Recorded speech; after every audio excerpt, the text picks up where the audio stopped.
महाशिवरात्रीला विशेष अशी काही वेगळी पूजा करावी लागते का? तिचा पूजा विधी काही आहे का?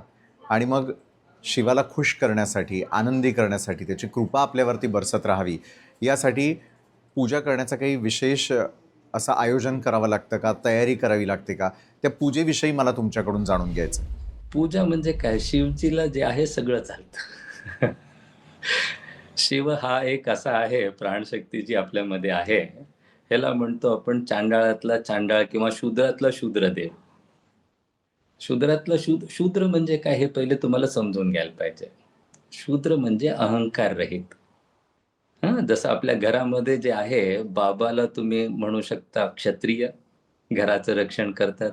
आईला तुम्ही म्हणू शकता ब्राह्मण, हां, जी सगळं प्लॅनिंग करते घराची.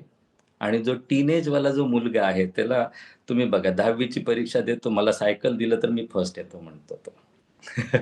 तर हे झाले वैश्य गुण.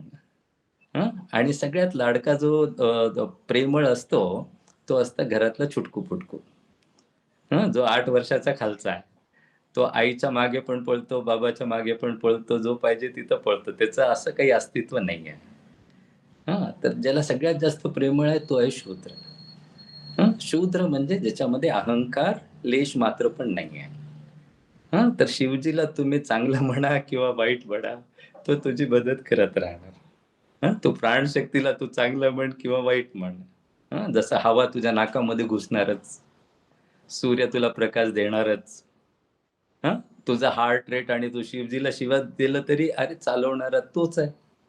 अशी शक्ती जी पूर्ण जगाला सुंदर करते पंचमहाभूताला ते शिव आहे.